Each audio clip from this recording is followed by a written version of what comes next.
Hi, this is Craig Valentine of turbulencetraining.com and ttmembers.com.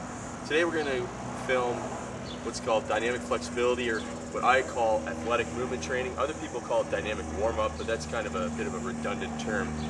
So what we're going to do is show you, or show coaches how to warm up their athletes, or even just to warm up yourself prior to bodyweight training or sport practice or even a game. Anything. This is an movement drills that allow you to increase mobility of your hips, increase the flexibility, range of motion of your hamstrings and everything else in your lower body, upper body as well, and prepare yourself for all types of movement.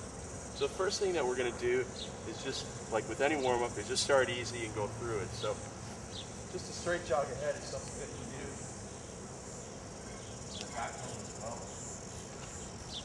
Normally if we were doing this in a gym with a team or something, we'd use a bit bigger space.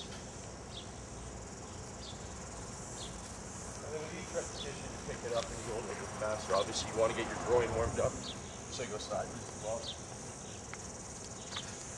Just with small steps the first time through, and then a little bit bigger steps the next time you go through as well. So the first exercises that we're going to use are what I call movement circuit. So next we're going to get a little bit of high knees in there, opposite arm, opposite leg. Trying to get more steps in than distance.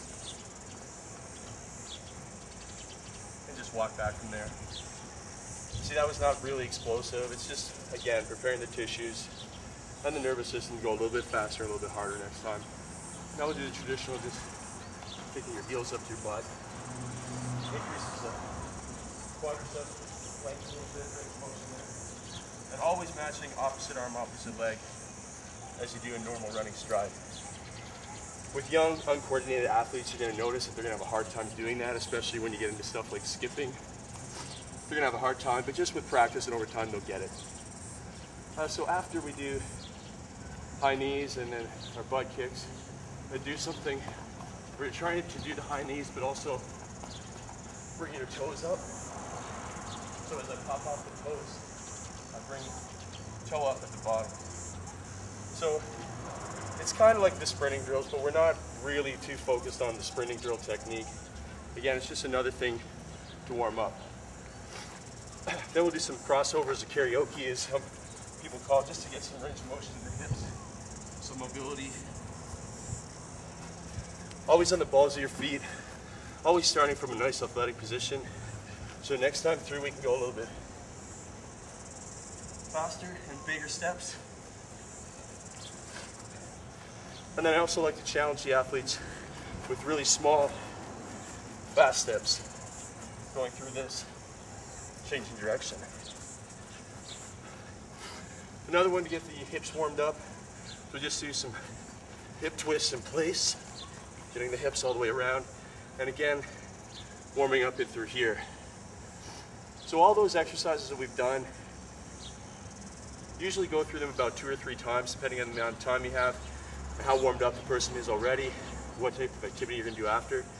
But then as you get into your third round, then you're really getting into the more explosive movement and full range of motion and getting yourself prepared.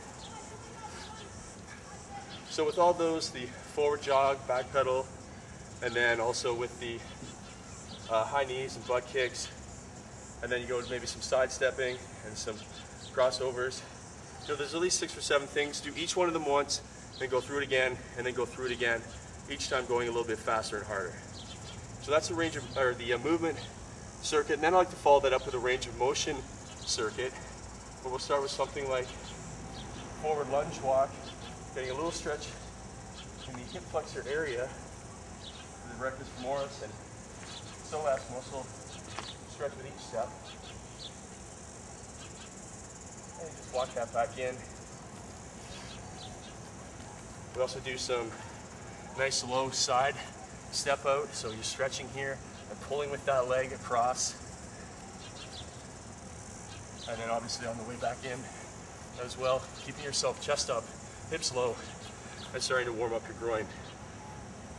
Another one's called the Frankenstein walk. This one is hamstrings.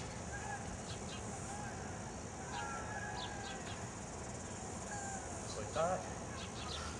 Obviously the hamstrings are often a tight area, and they're also an area where people get hurt quite a bit. Another thing you can do is just dynamic leg swings like that. Trying to get a bit more range of motion with each repetition.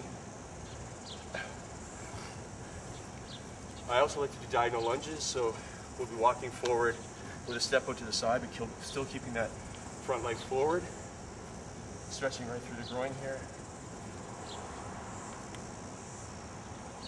Just like that for repetitions down.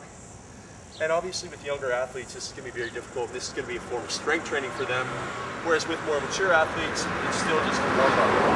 So you do have to be careful with stuff like this. Probably just going to go through it once with your younger athletes. Another exercise for the groin. This was from one of Martin Rooney's DVDs from the Parisi Speed School. Just down, up, down, up. As you drop down, you get stretch your groin. Bounce up and balls your feet back down.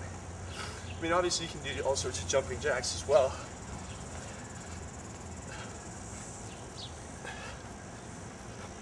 Stuff like that, seal jumps from the same DVD.